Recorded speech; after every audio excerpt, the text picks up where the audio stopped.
Hello, people. Welcome to another episode of Discussions with David. Until it's possible to be a touring musician again, I'm focusing on live streaming, podcasting, songwriting, rent striking, and parenting, among other things. Every day at 10 a.m. Pacific, noon Central, 1 p.m. Eastern, 6 p.m. GMT, I'm live here on the internet on various platforms, including the Facebook pages of Popular Resistance and Cebu Community Radio, plus my pages on Facebook, Twitter, YouTube, and elsewhere, including on my website at davidrovics.com/quarantine. On Monday, it's Pandemic Open Mic Mondays, which you are encouraged to participate in. Sign up at davidrovics.com/POMM if you have a song or poem or a rant to share. On Tuesdays, it's Fifth Estate Live, produced by Peter Werby and hosted by me. And on Wednesdays, Thursdays, and Fridays, I host Discussions with David. All of these live stream broadcasts are archived on my YouTube channel under the playlist Discussions with David, and they also all appear as episodes of my podcast, This Week with David Rovics, which you can find on all of the usual podcasting platforms. Today's guest is someone whose articles I was reading regularly in Z Magazine well before I met him, which I believe was sometime in the 1990s. Brian Tokar's writing and organizing began long before the 1990s and continues up to the present. As a young person, he grew up protesting the war in Vietnam, which was very much going on at the time. I didn't read that in a bio. I'm just telling you that from memory.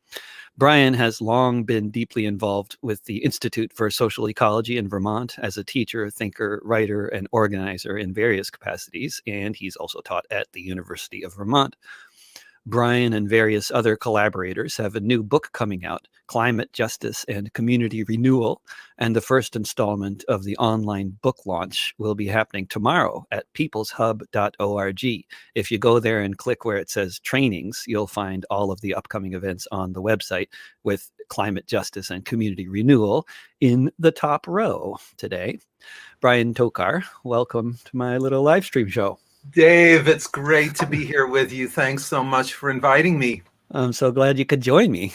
And I want to start out by asking you the pressing question that everybody wants to know from everyone, which is like, what's been happening in Vermont over the past few days that we might not have heard about on the media, perhaps? Yeah, it's been relatively quiet here. There was a big demonstration in Burlington on Saturday. And I've been dealing with some pretty major knee problems this last couple of months, so I opted not to go. But from my friends' reports who were there and from some media accounts, it looks like it was mostly pretty peaceful. There was just finishing lunch, as you know. But it's a good thing we're spontaneous and not slick here on this. That's right. It's live, so, burps and all. Yes. There was a pretty heated verbal confrontation between one of the organizers and the Burlington police chief who came out to speak to her. And there was some concerns about maybe she as a Black person not getting as strong backup as she needed from everybody, given the tense intensity of the situation. But generally people felt good about what happened. There have been a couple of small vigils in other parts of the state. And certainly it's brought to the fore a number of past incidents of police brutality, which we haven't had a lot of here, but we've certainly had some. And it's disproportionately targeted people of color like everywhere else in the United States. So it's brought some of those incidents that maybe had not been in the forefront of people's thinking the last few months back onto people's minds. And, we'll see what happens. The big news here is in Vermont, we have had less than 10 new cases a day of COVID-19 for the entire past month. So things are starting to reopen. And people are being very cautious, and people coming in from out of state are still asked to quarantine for 2 weeks because, of course, we're surrounded really on all sides by places with much higher rates of infection, including New Hampshire, as well as Massachusetts and New York, and also Quebec, just north of us, which has half of the cases in the entire country of Canada. That's quite remarkable that Vermont has stayed with so few cases. Is that because there are actually that few cases, or is there a lack of testing, or what do you attribute it Well, to? early on, testing was very hard to come by here, as it was everywhere. But I think the last couple of weeks, there's been a pretty high rate of testing. And I think people are just being careful. We tend, especially in the month of March, which is cold and snowy and muddy on the roads, people are used to not getting out much in the month of March. So I think we had a little bit of a head start. And I was just listening to the governor on the radio, who reminded us that one of the significant things that Vermont did was close the bars a couple of days before St. Patrick's Day. Mm-hmm. And they're speculating that that could have been a factor in the much slower spread here than in a lot of other places. I mean, we've had less than 1,000 cases total since this all started. Brian, you're as those people who out there who have been involved with writing or putting together books, people know that this process generally begins like at least a year before you're going to publish the book, more like 2 years, right? Sure. And so it's really hard to be, I mean, of course, if you're writing about something that's always relevant, then it's always relevant, right? But I wonder, as the pandemic was hitting and you're coming out with this book, what were your thoughts? What were your thoughts like? Oh, I wish that the book had a different title or a different theme, or were your thoughts like this book is as relevant as ever, more relevant than ever now that the pandemic's hit, or what? How did that impact things? I think the book is as relevant as ever, and in some ways, the current crisis gives us a picture of the future we might be facing with climate change. Climate-related weather disasters have been spreading around the world and parts of the global south. They've been happening for 20 years. Here in North America, it's still a relatively new phenomenon, but it's become increasingly common over the last 3 or 4 years. And we also know that there's a lot of research on environmental factors that are contributing causes to major viral pandemics, both in terms of intrusion of development into sensitive habitat, of bats and other creatures that can spread disease, and also the factory farming system. Of course, none of that is directly mentioned in the book because the book went to press back in October. Yeah, and I bet you might be wishing, oh, we could have had a chapter about factory farming. Right. Damn. Exactly. Uh-huh. Yeah. But the book really focuses on what people around the world are doing and have been doing in response. And I think that continues to be incredibly relevant. The big challenge, of course, is how to get the word out about a new book in this climate. I'm kind of a social media refusenik. I don't do any. Well, but you sound good and look good on the screen here. So you've obviously improved your live streaming skills. Unless that was a development that came before. But yeah, no, live streaming I've done, Zoom meetings, a number of the organizations I'm involved with, including the Institute for Social Ecology, which has a dispersed board and staff around the country. We've been doing Zoom meetings for over a year.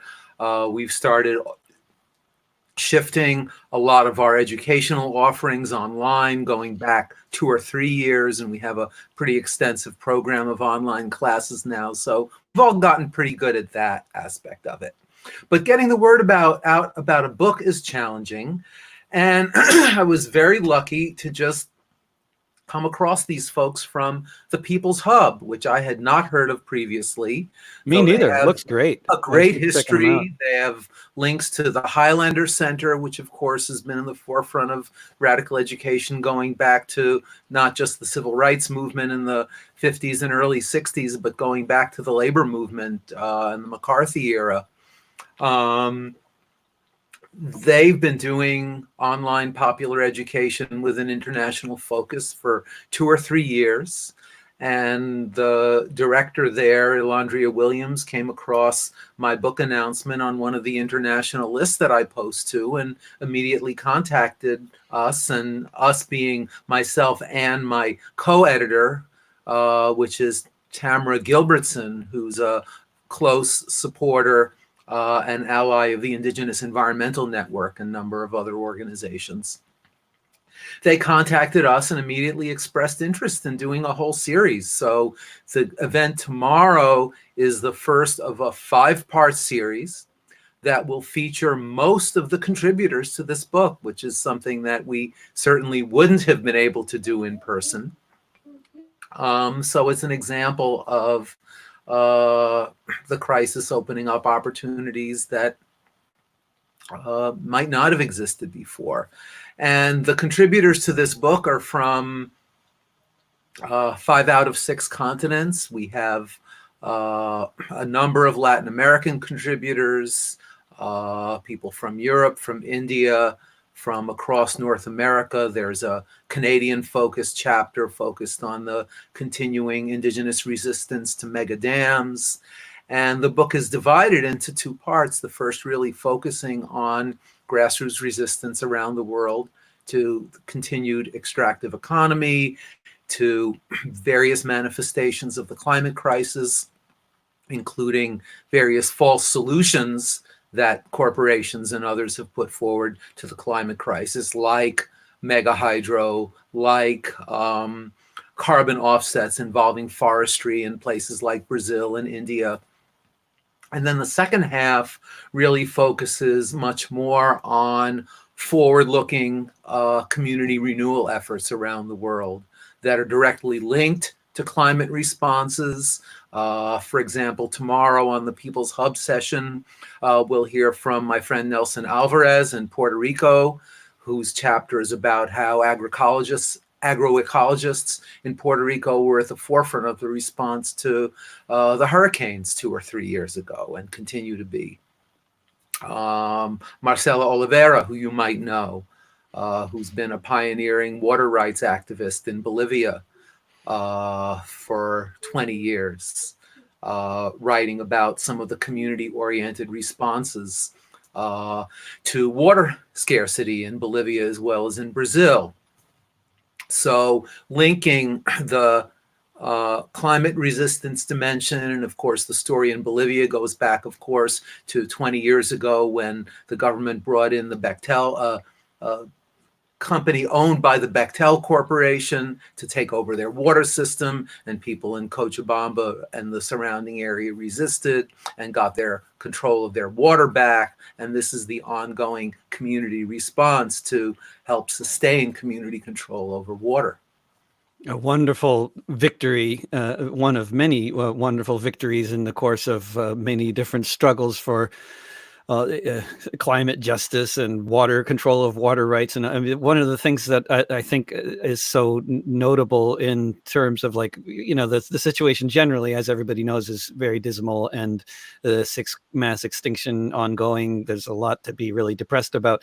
But then when you talk to individual organizers from all over the world, you hear stories of successful campaigns in one place or another, in spite of the overall downward trajectory. But one of the things that strikes me about your work and your writing and the books that you put together with other contributors like this one is there's so much to be hopeful about, actually. I mean, you know, if we not necessarily thinking about the big overwhelming planetary picture, but in terms of strategies for change and strategies for building local democracy and for successful campaigns and not falling into the various pitfalls of greenwashing and the problems with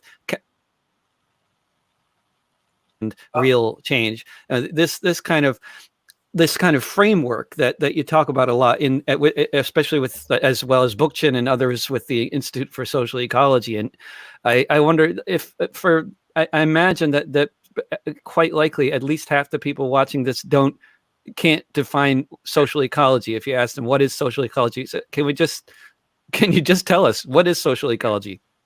Sure. Social ecology is a very wide-ranging and interdisciplinary approach to thinking about how our human communities have evolved and how they relate to the rest of nature. And it's a radical program of reharmonization between human communities and the rest of the natural world. It's rooted in the understanding that environmental problems are fundamentally social and political in nature, that they're an outgrowth in the modern era of the growth imperative of capitalism, that environmental sanity and capitalism are fundamentally incompatible, something that is really reinforced now by our understanding of the central role of fossil fuels in perpetuating the myth of unlimited capitalist growth as a possibility in the world. It probes relationships of hierarchy and domination within our societies and the ways in which negative attitudes toward the natural world, the whole notion that we as humans have the ability and the right to dominate the rest of nature. Murray Bookchin, the founder of social ecology, saw as a historical outgrowth of relationships of domination among people. There's a philosophical aspect looking at the emergence of consciousness through natural evolution and the potential role of human beings to actualize a potentiality in nature for expanded notions of diversity and freedom and complexity, and a political strategy rooted in local communities taking control over decisions that affect our lives and confederating together to challenge the status quo and really work toward a reharmonized relationship between humanity and the rest of nature. So there are many dimensions. It's really almost impossible to summarize it in just a couple of sentences. No, of course, it's like asking somebody what is Marxism or something. I mean, it's obviously like way too much of a concept to easily summarize. But I hope that gives a sense of the scope of it and the questions that we're interested in. One of the things that, in terms of the questions that social ecology tries to take on, I think, is the how to build local democracy, and how much social ecology perspective has been involved with the structure of the global justice movement in terms of like how meetings take place, as well as Occupy Wall Street and other movements around the world that social ecologists have had a lot of impact in terms of like framing how these things can be done in an inclusive, ecumenical kind of way. And I wonder if you could talk more about that. I think it's especially relevant now that there's protests of some form of an uprising, you could say, happening in all over the country right now in one form or another. And I'm sure that at this very moment, there's a lot of people struggling with the question of how do we build local democracy? How do we have meetings that are inclusive and not that don't become dominated by one or two loud people and this kind of thing? I wonder if you could talk about some of the practical aspects of building local democracy. Absolutely. For me, it actually goes back to the height of the movement against nuclear power here in New England and across the US in the late 1970s and early 80s. That was really the first large movement that I'm aware of that adopted the decentralized model of affinity groups and spokes councils and local clusters confederating to make decisions on a regional, on a statewide and ultimately regional level. The anti-nuclear movement in the 70s and early 80s was organized that way. It took a lot of struggle to get it to that place, but a lot of that work was directly inspired by a number of things. It was inspired by the Quaker tradition. It was inspired by large-scale, very successful nuclear construction site occupations that were happening in Germany in the 1970s. But it was also inspired to a significant degree by the research that Murray Bookchin was doing. Murray, again, the founder of Social Ecology, on the anarchist movement in Spain, which is where the idea of the affinity group, grupos de afinidad, were the kind of cell structure of organization behind the Spanish Revolution of the mid-1930s, where huge areas of the country, particularly around Barcelona, but pockets beyond, were occupied and brought under the control of the people in the streets and workplaces. So Murray brought that concept to the US, and some of his early essays in the late 1960s, and that was a significant inspiration. Then fast forwarding 20 years to the global justice movement around the WTO in Seattle and other huge mobilizations around the country and around the world, that model was reinvigorated, of decentralized organization from below, based in affinity groups and spokes councils, making decisions both in the moment, in the midst of huge mobilizations and tremendous police repression also, of course, but also beginning to try to establish itself as an ongoing structure for the continued evolution of the movement. And there was formation called the Direct Action Network that came out of Seattle, that social ecologists were very much involved with, that were involved in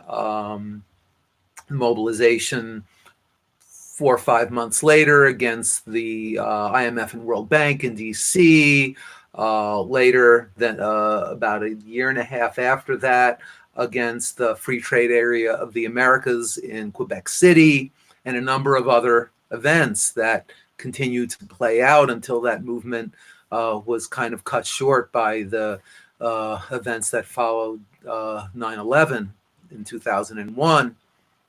So sustaining that model and kind of helping normalize it for activists around the country as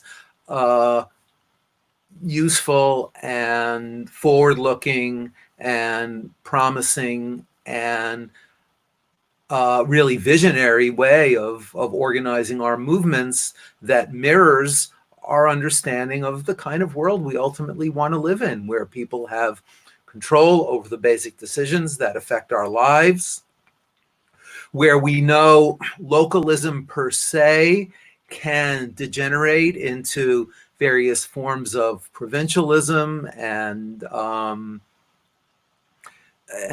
be co-opted by right-wing interests in various bizarre ways. So part of the model is for local structures to confederate, partly to be more effective in challenging the status quo, but also as a way of heading off the potential for isolation and provincialism that comes from focusing on the local, in like in the NIMBYism. What NIMBYism is definitely an obstacle, but you also overtly right-wing formations that kind of claim the banner of local control, whereas what they really mean is the control by a small sector of the population in a particular place, as opposed to of everybody. And then because, through Occupy and other movements since then.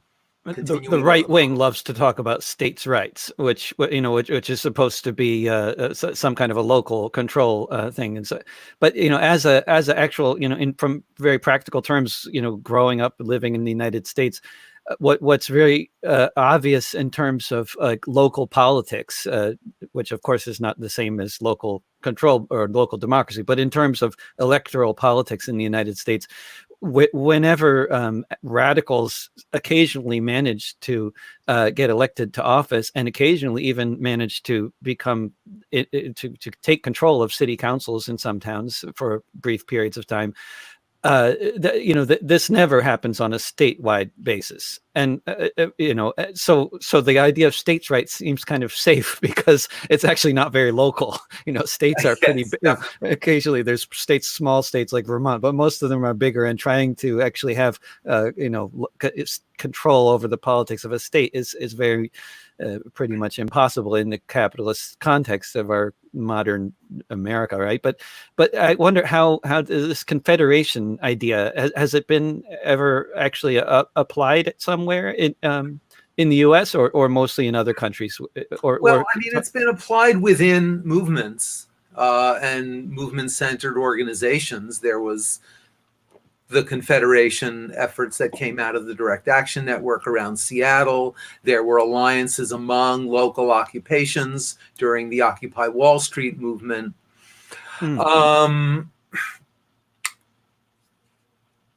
But as a system of governance, I don't think it's really been tried very much. I mean, the one stellar example, which I think is also an aspect that's brought a lot of new attention to social ecology in the last 3 or 4 years, is the revolution of the Kurdish people and their neighbors and allies in southern Turkey and northern Syria, who have very much adopted aspects of this model, and they've pointed to works by Bookchin and others as direct inspirations for a non-statist confederation of communities led by the Kurds, who have been essentially stateless for hundreds of years, who have been shafted by one major empire after another, starting with the Ottomans in the 19th century and going back probably before that,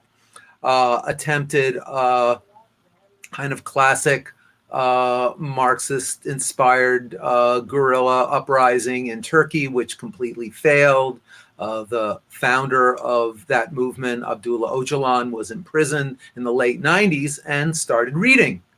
And he read a lot of things and spread a lot of ideas to people in the Kurdish movement. And one of the bodies of ideas that he's been circulating and that movement have been circulating are works of Murray Bookchin's, like The Ecology of Freedom and Urbanization Without Cities, which really lays out the political strategy in a lot of detail. So we have this incredibly successful movement in the most war-torn corner of the world that's confederating communities and developing non-statist models of governance. Very recently here in the US, we've seen the emergence of a new network of local organizers focused on developing structures of direct democracy, which is a core principle. A new network called Symbiosis that I don't know if you're familiar with, that's only been around for a couple of years. Your part of the country in the Pacific Northwest is really one of the centers of activity. Folks in groups like the Olympia Assembly in Olympia, Washington, and some of the other local direct democracy experiments that came out of the initial response to Trump getting elected in early 2017 have come together. And last October in Detroit, they held the first North American Congress of Municipal Movements. Oh, wow. Which was a pretty incredible event. And then, in addition to the US, there are people from Mexico and Canada well represented. And it's an ongoing network. People can check it out online at symbiosis-revolution.org and read about the Congress in October and the ongoing work that's come out of that. There's 7 points of unity, and any organization anywhere in North America that accepts those principles can join and be part of the ongoing decision-making about how to move this project forward. So this is a new effort organized mostly by young activists who have come together around some of our social ecology events over the last 3 or 4 years, that is beginning for the first time in North America, outside the context of a specific series of movement actions, starting to realize some of the ideas and some of the goals of this confederalist, or the other term that Bookchin sometimes used was communalist political program. It reminds me, I imagine others as well, of some of the efforts that have been going on with municipal governments and state governments in the absence of any kind of federal response to the pandemic to try to sort of work together. And it seems to be going very badly in terms of largely these different entities working together. It seems to be happening mostly on paper or mostly in empty words rather than in actual actual concrete efforts, as far as I can tell. But I don't know if that's the case, but it entirely. But if there's been anything successful about it, but it just strikes me that when they talk about these different efforts in the media, at no point do they mention that most of these municipal and state governments are basically fronts for real estate developers. I mean, essentially, that's what a municipal government is. Usually, is a bunch of landlords, governing the renters of their city, along with the small homeowners. But it's oftentimes people with deep financial interests in financial capital and in real estate investing, which is of course one of our biggest industries in this country. A strange kind of industry, because it's not so much of an industry as much as just dominating land that already exists and houses that were often built a long time ago. But and extracting rent from people that amounts to, half or more of their income in much of the country. Yeah, right. And I wondered, so like these really nice ideas are also going to be used by nefarious actors to make themselves look more democratic. And you frequently hear people talking about secession on the West Coast, the Western states seceding. And, I hear frequently sort of progressive people that you might describe as socially progressive and people who are maybe not very knowledgeable about economics, who think that the West Coast is a progressive place because it's there's a lot of general opposition to discriminating against people based on their race, gender, or sexual orientation, and that is our modern definition of progressive. It seems for a lot of people, rather than actually talking about the structure of the society or the economics or the fact that cities like Portland have been ethnically cleansed, not from because of police brutality, but because of gentrification. Right. What would you say about these good ideas being adopted by nefarious actors that then try to make it look like, we're into local democracy too?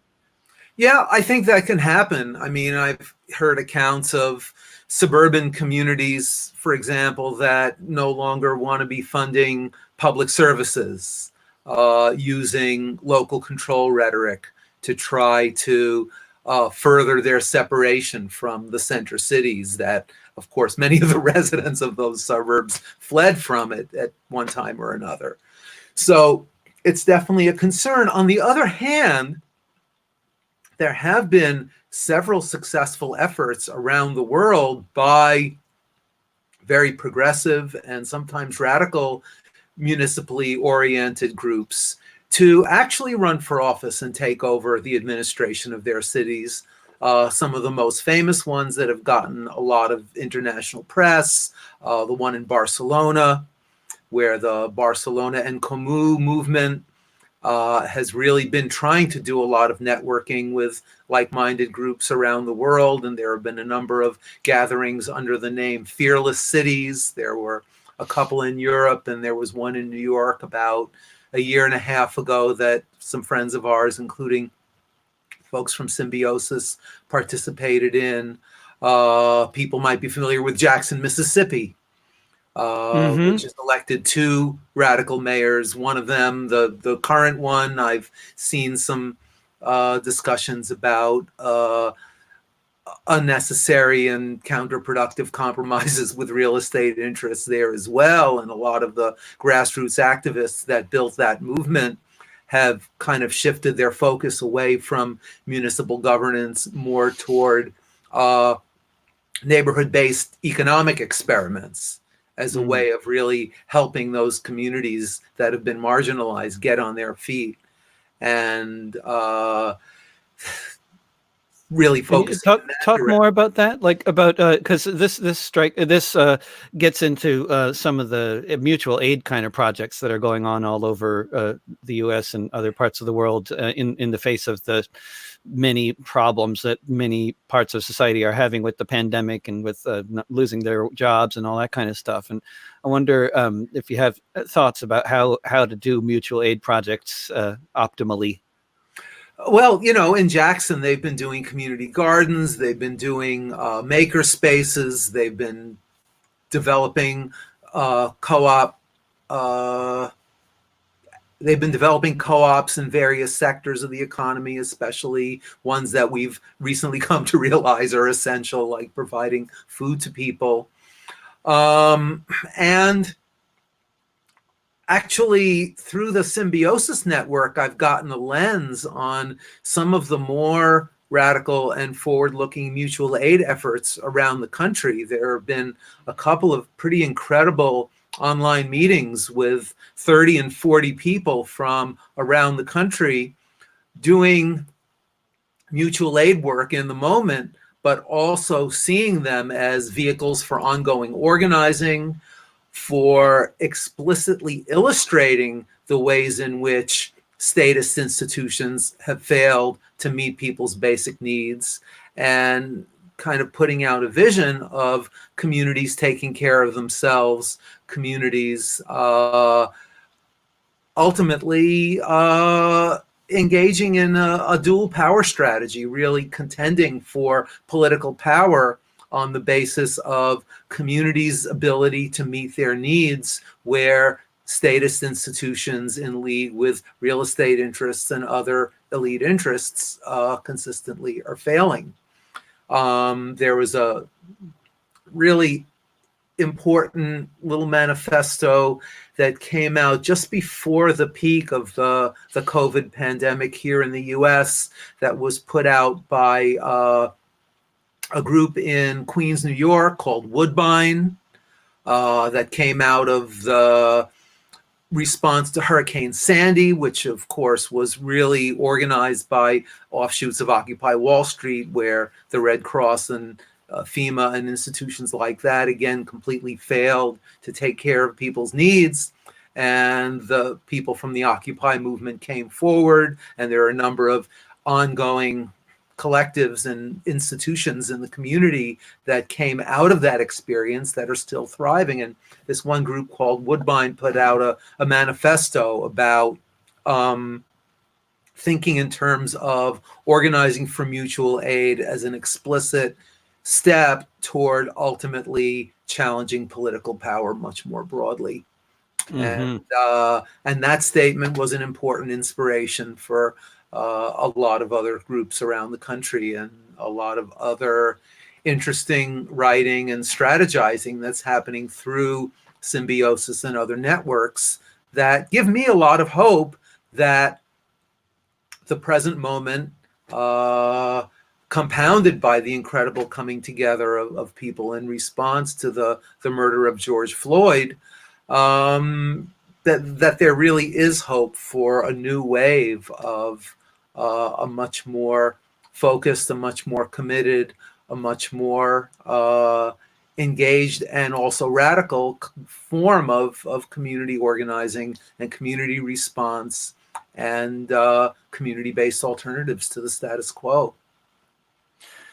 Brian, I think one of the things that comes up for a lot of people who are newly involved with any kind of social movement organizing, it seems to me, is especially young people often are confronted with issues that maybe they didn't think much about or didn't realize were going to be something that they would be confronted with, like the underhanded efforts of various individuals, organizations, and government entities to sabotage and undercut effective social movements and organizations. And of course, this country has a long history of that kind of thing. And I know that it's of course one thing to have all kinds of great ideas that can be applied in terms of how organizations can be organized and how they can work effectively and be inclusive. But what do you say to people who are getting involved with activities and confronting this kind of the kinds of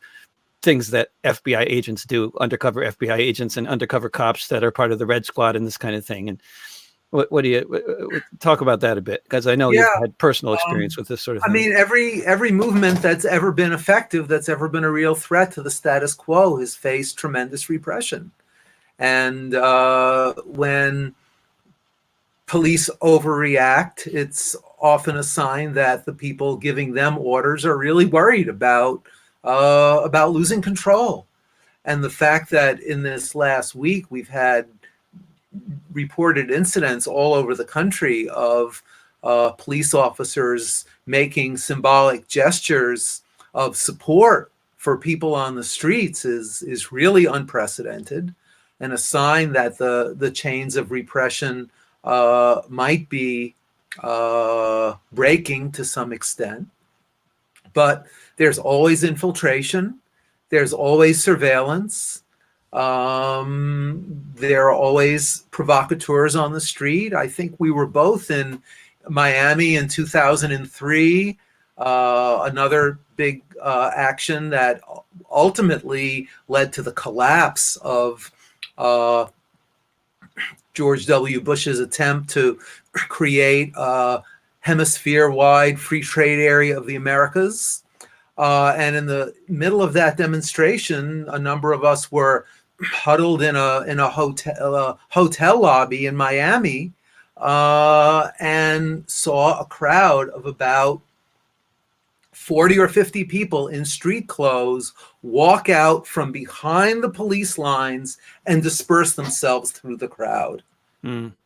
And, you read about things like that, but when you actually see it, it's not something you forget about. And whether their role was simply to wander around and listen to people's conversations, whether it was to try to look for opportunities to shift the energy toward a situation that the police could more readily control. What their actual role was, we don't know.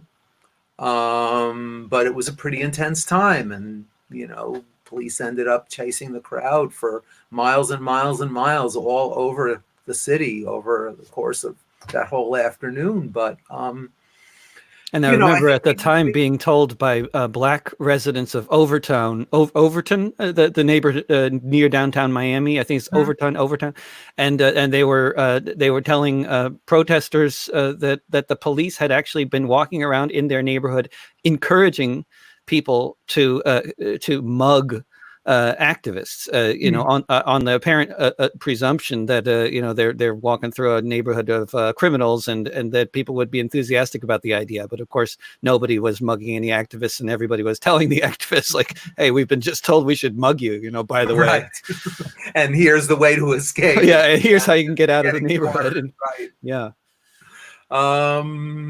Yeah, and I think the antidote to that is being well organized. And in the midst of a relatively spontaneous uprising like we're seeing now, the various forms of organization might not all be in place, but there are also a lot of people on the streets who come out of various movements, who are part of ongoing collectives of people that are working together, that have been part of movements in the past. And I think helping people get organized into tight circles of people that they know and trust, and developing structures of communication that make it possible to make decisions in the moment in a broadly participatory way, where no one organization can kind of take over and start telling people what to do, where we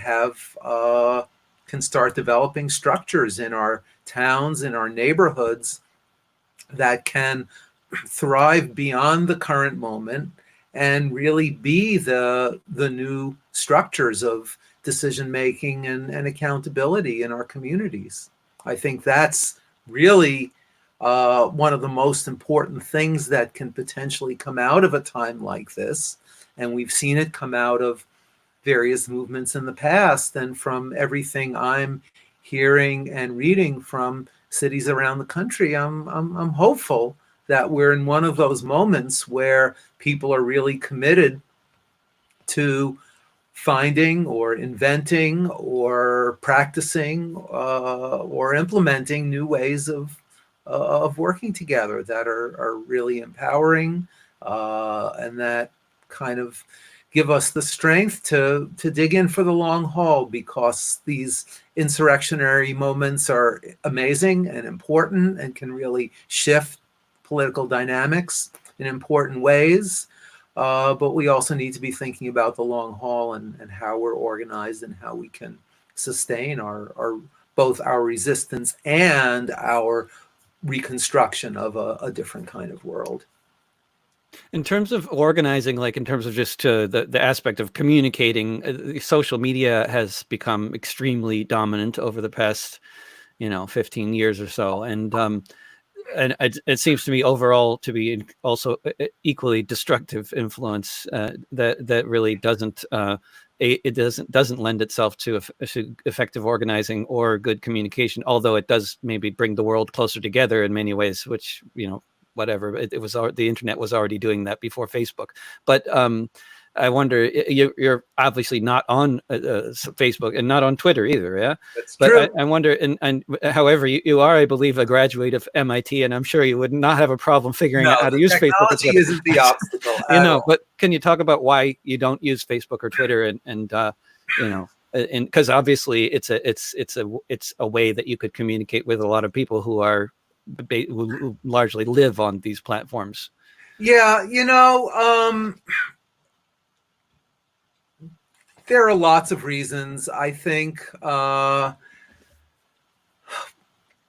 do a lot of communicating, and I'm in pretty close communication with a lot of people already through various means, including email and other electronic formats, Zoom meetings. Organizations I'm involved with have been doing Zoom meetings to bring together people from different parts of Vermont, but also different parts of the country for quite a long time. I think those media are incredibly manipulated. They're technologies of surveillance and control.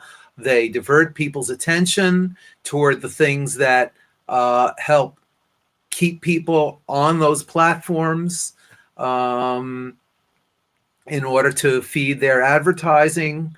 They are constantly collecting data on not only what people are interested in, but people's circles of contacts, again, to feed their advertising, but also potentially for even more nefarious purposes.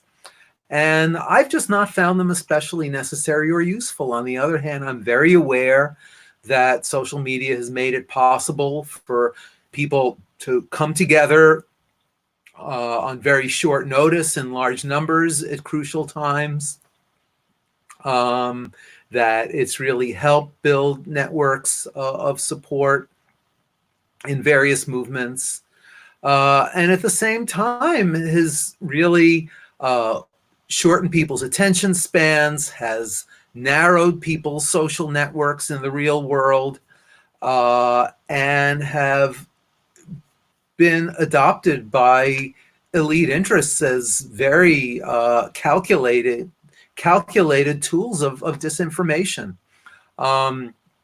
There's a great writer on this who used to be a columnist for the New York Times, but I haven't seen her there very much lately. Zeynep Tufekci, who wrote a book a few years ago called something about Twitter and tear gas. Mm-hmm. She's originally Egyptian, if I remember correctly, and got interested in these questions of the role of social media around the Arab Spring uprisings, where they were reported in the West as almost products of social media. And by most accounts, what made it possible for social media to be effective in those situations was the existing real world networks among people that existed before that social media made it possible to enhance. And that's different from the idea that social media drives things. I mean, we have events orchestrated simultaneously around the country by networks like Move On, happening on a very regular basis, but typically there's no organic connection among the people who come together either before the event or after the event. They're kind of these artificial events. Mm-hmm. So, and then some of her recent writing, and that's Tufekci is her last name. Some of her recent writing is about how, especially leading up to the 2016 election, the right made so much more successful use of social media than the Democrats did.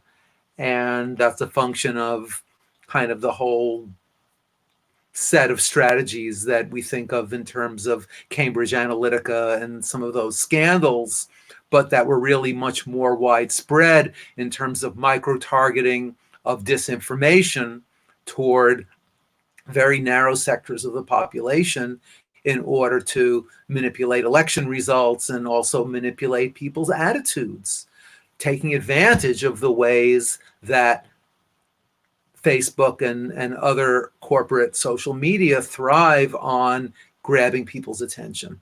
So the technology of dominating attention and using that ability to manipulate attention to spread disinformation and subtly shift people's attitudes in ways that are extremely nefarious.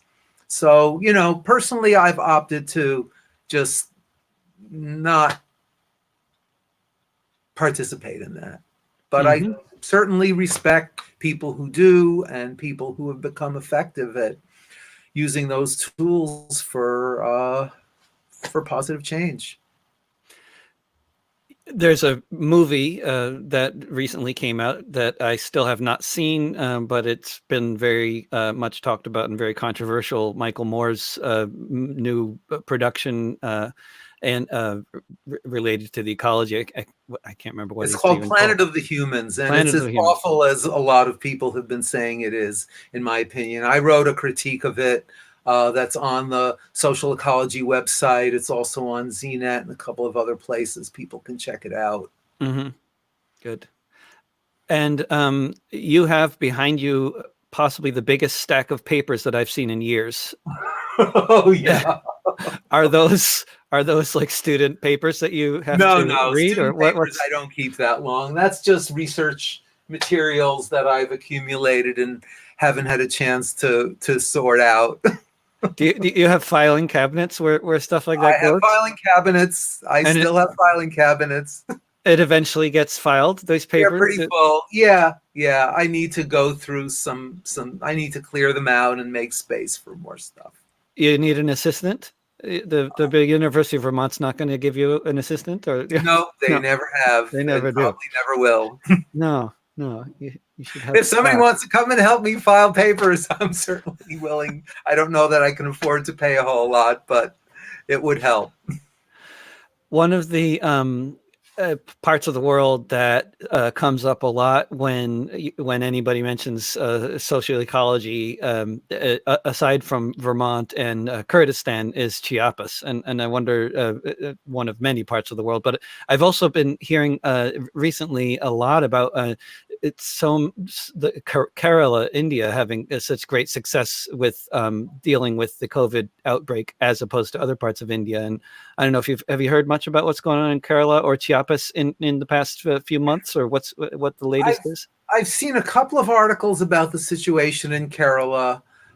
They've had a communist state government for, I think, many decades, if I'm not mistaken. Yeah. And their response to the COVID pandemic has by a couple of accounts, been much more effective than other places. I'm not sure what's happening in Chiapas right now. Certainly, I've followed the Zapatista movement for a long time. There was somebody at a big international social ecology conference that I was at last fall in Athens, and people can watch the panels from that conference on YouTube. If you look up TRISE, TRISE, which is the Transnational Institute of Social Ecology, it's a European organization that's based in Greece. You can watch some of that conference, and there were a couple of people there who had spent time in Zapatista communities over the last several years, but I've not really seen anything about their responses to the immediate crisis. I wonder, in the course of your interaction, reading, involvement with different social movements, and like the ones that are coming out that people are writing about in this upcoming book, what's how would you characterize the role of, yeah, there it is, also on the bottom of the screen, people can click there, peopleshub.org, and you can read about the workshop coming up tomorrow and get a look into getting a copy of that book, which is and you can get it for half price. Half price. Yeah. If you go to the online order form at routledge.com, that's ROUTLEDGE. They're based in the UK. And if you look up the title, Climate Justice and Community Renewal, and you go to the order form and you put in the code CJCR, which is the initials of the book title, 20 for 2020, CJCR 20, you get it for half price. And is it in ebook form too? It's also in ebook form. And have an audiobook? They can do audiobook? Not that I know of. Mm-hmm. But I think Routledge has a 25% offer on all of their ebooks right now. How big a role does art and music play in social movements that you have been involved with or been observing? Oh, it's tremendous. I mean, it's really what brings people together and keeps people engaged more than anything else. We had a lot of kind of in-house movement musicians back in the day in the anti-nuclear movement, certainly many movements before that. And, yourself and a lot of the people that you've been bringing on your Monday open mics are, key people that have kept the spirit of movements alive and in the forefront of people's consciousness. Visual artists like Molly Crabapple and others, since Occupy Wall Street, documenting movements in visual form, the role of theater, both traditional theater and street theater and everything in between. Of course, here in Vermont, we have the Bread and Puppet Theater, which is a major cultural institution in our community, and initiated the whole style of political puppetry that has spread across the country and around the world. And I don't know what they're going to be doing this summer, maybe nothing, but most summers they bring together a group of young interns from around the world, radical artists and puppeteers from literally every corner of the world that come to participate in their summer programs, which includes major public performance every Sunday up at their farm in Glover, Vermont. Yeah, it's an amazing theater company. Brian Tokar, thank you so much for joining me for this discussion. And everybody should get a copy of Climate Justice and Community Renewal and check out that training workshop book launch event taking place tomorrow at, what is it? 3:30 Eastern Time. 3:30 Eastern Time, 12:30 Pacific, 8:30 p.m. GMT. And go to peopleshub.org and find out about that. Thanks so much for joining me, Brian. Thank you so much. It's really been a pleasure. And as you promised, the hour's gone by very quickly. It always does that, Talk to you soon. Take care. Hope so. You take care too. Bye. And that oops if I can actually deal with the technical. Yeah, thanks for joining me for another discussion with David. To participate in the book launch activities, once again, Brian and other folks will be doing online. Go to peopleshub.org and click on trainings. The first of them is tomorrow, Thursday, June 4th at 12:30 p.m. Pacific, 2:30 p.m. Central, 3:30 p.m. Eastern, 8:30 p.m. GMT, 9:30 p.m. in Germany, where at least one of our viewers is right now. Tomorrow, I'll be spending the hour talking with Desiree Lynn, who has been involved with mutual aid projects with marginalized people in the U.S. and other parts of the world, particularly in her hometown of Tampa, Florida, where she's an organizer with Love Has No Borders. On Friday, I'll be talking with folks in Minneapolis. All of these interviews and other broadcasts go out live at 10 a.m. Pacific, 1 p.m. Eastern, 6 p.m. GMT every weekday. To support my various journalistic and musical efforts, please feel free to join my community-supported art program, my CSA, at davidrovics.com/subscribe or patreon.com/davidrovics. You can also make a one-off donation at paypal.me/davidrovics. I have a new album coming out online very soon called Notes from a Failed State. Stay tuned for more on that. And check out the cool new graphics and posters you can print out and put up around your town at artistsforrentcontrol.org. I hope to see you again soon here in the Matrix and in the streets. Remember, don't pay the rent and don't be afraid of your neighbors. Mutual aid will get us through.